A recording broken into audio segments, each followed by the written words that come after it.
আলেমদের ঐক্য ঐক্য শেখ হাসিনার বাঁশ খাওয়ার পর আমরা তারপরে বুঝছি আলেমদের ঐক্য হওয়া দরকার। শেখ হাসিনা যখন গ্রেপ্তার করছে তখন কি দেখছে কাউমি নাকি আলিয়া নাকি অমুক নাকি তমুক দেখেছে? যেভাবে গুনবি সাহেবকে ধরেছে, এজাজ সাহেবকে ধরেছে, সেভাবে আমির হামজা সাহেবকেও ধরেছে না? তখন কি তারা বলেছে না তুমি তো কাউমি, তোমাকে মারা যাবে না? বলেছে না। অত্যাচারের কাহিনীটা শুধু তাদের থেকে একটু শুনেন ভাই। আমি শুনছি সরাসরি, আমি শুনেছি চোখের পানি। আজকে আমির হামজা সাহেব আগে কিন্তু এরকম উল্টাপাল্টা কথা বলতো না, বলতো, কিন্তু তাকে যে পরিমাণ অত্যাচার করা হয়েছে আমি তার আইনজীবী হিসেবে আমি জানি তার শরীরের 80% কিচ্ছু রাখে নাই, তার মাথায় কাজ করছে না তো, এই পরিমাণ অত্যাচার করা হয়েছে। নিজে বলে ভুল করে আবার ক্ষমা চাচ্ছে, কেন? অবস্থা নেই তো। এই পরিমাণ অত্যাচার করা হয়েছে, এই পরিমাণ অত্যাচার করা হয়েছে। অত্যাচারের কাহিনী শুধু তার থেকে সামনে বসে একটু শুনেন ভাই, একটু শুনেন। আপনারা তো হুট করে একটা কথা বললে তাকে কাফের বানা দিচ্ছেন। একটু শুনেন কতটুকু অত্যাচার পাইছেন আপনি, কতটুকু অত্যাচার আপনি এর মধ্যে সহ্য করেছেন, একটু শুনেন ভাই। আমরা আলেম সমাজ, আলেম হচ্ছে আমাদের আমাদের রত্ন। এরা সবাই সবাই কওমি আলেম, সবাই আমাদের রত্ন। এদেরকে আমরা যদি সমালোচনা করি তাহলে একসময়, আমি আবারও বলছি, দ্বিতীয় হাসিনার জন্য আপনাদেরও অপেক্ষা করতে হবে। বর্তমানের অবস্থার লোকে একসময় সিয়াসাত, রাজনীতিকে হারাম বলতো না আমাদের আলেমরা, বলতো না? আর এখন বুঝেছে যে রাজনীতি করা ছাড়া বাংলাদেশে ইসলামী আইন বাস্তবায়ন করা সম্ভব না। বলেছি কিনা? বলেছে। তাহলে কেন আমরা সবসময় পরে বুঝি, আগে বুঝতে হবে। সবকিছু হারানোর পরে বুঝি আমরা। এই জন্য ফতুয়া দিয়েন না, এক জায়গায় বসে ফতুয়া দেওয়া দরকার নাই। আপনি হেফাজতের প্রধান হয়েছেন এই জন্য ফতুয়া দিয়ে দিবেন সব জায়গায়, না ভাই, এটা ইসলামের ঐক্য ধ্বংস করে দেবে। এটা করবেন না ভাই, করবেন না। আগুন লাগছে, যে দিক থেকে পারে আগুন নিভাতে হবে। ডানে যাবেন নাকি বামে যাবেন, পিছন থেকে আসবেন নাকি উপর থেকে আসবেন, এই নিয়ে দ্বন্দ্ব করেন না ভাই। নতুন বাংলাদেশ তৈরি করার এখনো সুযোগ, নতুন বাংলাদেশ তৈরি এখনো সুযোগ আল্লাহ তাআলা আমাদেরকে দিয়েছে প্রত্যেকের ভুলের ঊর্ধ্বে কেউ নয়, আমি সহ। আজকে আমি যতগুলো কথা বলেছি এটার মধ্যে কমপক্ষে 50টা ভুল পাবেন না। আপনি যদি আমার 50টা নিয়ে আলোচনা করতে চান তাহলে আপনি 1000 ঘন্টা আলোচনা করতে পারবেন। কিন্তু আমার এখান থেকে যদি একটা শিক্ষা যদি আপনি আলোচনা করতে চান, একটা শিক্ষা নিয়ে যদি আপনি আলোচনা করেন তাহলে এটার জন্য যথেষ্ট। কিন্তু আপনি যদি ভুল ধরতে চান, আমরা অনেক ভুল ধরতে পারেন। আমি প্রথমেই বলেছি আমি ভুলের ঊর্ধ্বে না, আমাকে ধরিয়ে দিবেন আপনারা। কিন্তু আল্লাহর ওয়াস্তে I have visited 26 all over the world. আমি পৃথিবীর 26টা দেশে গিয়েছি। আমি সেখানে মুসলমানদের অবস্থা শুনেছি, আলেমদের সাথে কথা বলেছি। এখনই সুযোগ। পৃথিবীতে আমাদের আলেমদের মতো এত মেধাবী, পৃথিবী এত দেশের মধ্যে আমাদের ছেলেরা কোরআনে ফার্স্ট হয়, তেলাওয়াতে ফার্স্ট হয় না? টানা ফার্স্ট হয়। তার মানে কোরআনের তেলাওয়াতে যদি ফার্স্ট হয় তাহলে গবেষণায় আমাদের ছেলেদের থেকে মেধাবী কেউ হইতে পারে না।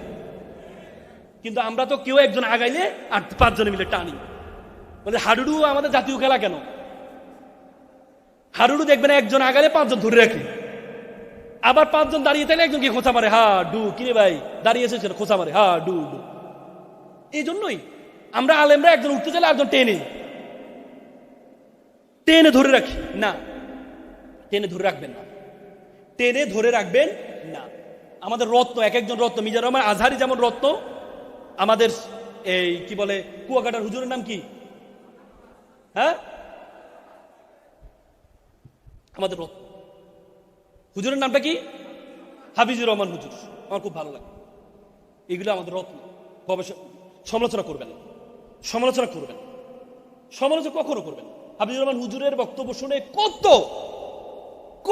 বেনামাজি হয়েছে না? তাহলে সুযোগটা দেন না রে ভাই। আপনি সমালোচনা করলে যিনি উঠবে কিভাবে? আমি তো শুনেছি উনি এক পর্যায়ে রেকর্ডিং করাই বন্ধ করে দিয়েছে। তাহলে শুধু সমালোচনা করলে আগাইতে পারবে?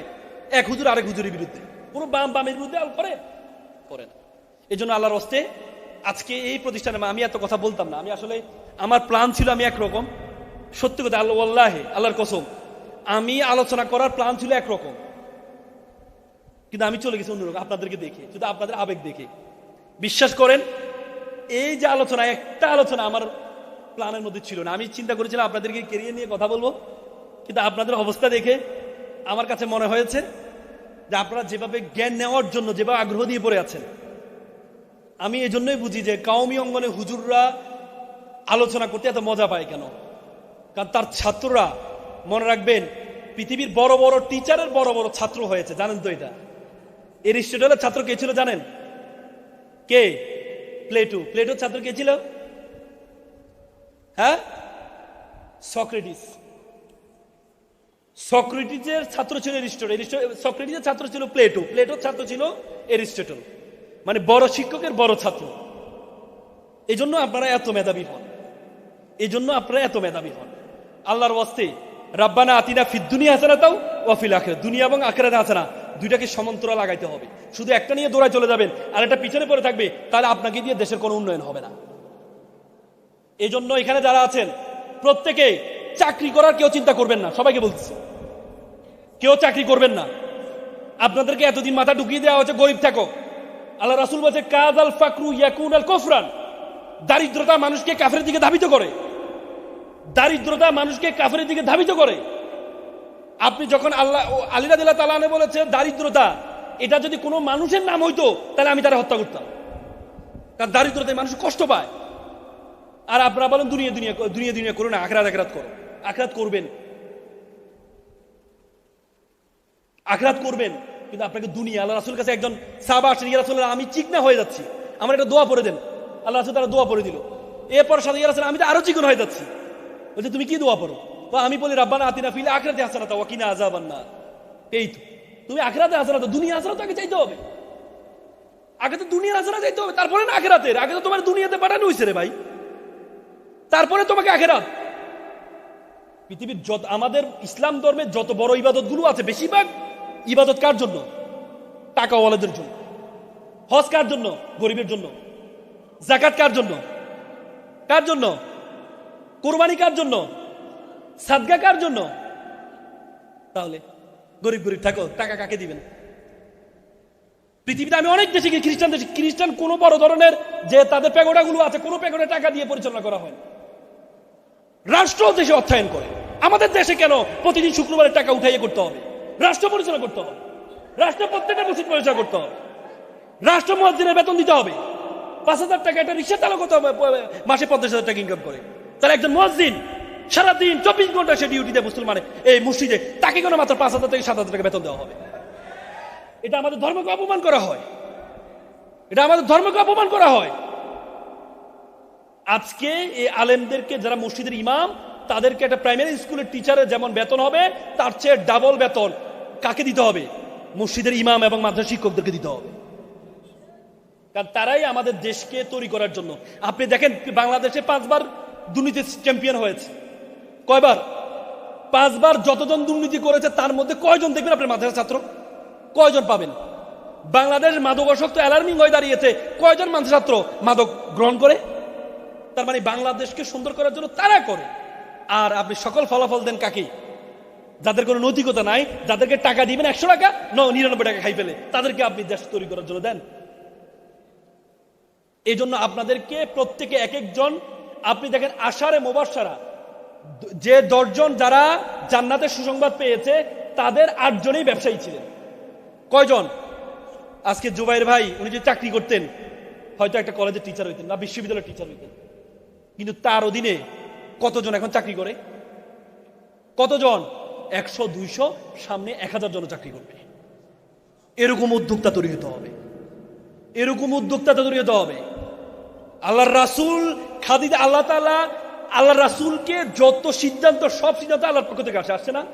খাদিজাতুল কুবরা রাদিয়াল্লাহু আনহাকে কেন বিবাহ করেছেন 40 বছর বয়সে? কিসের জন্য?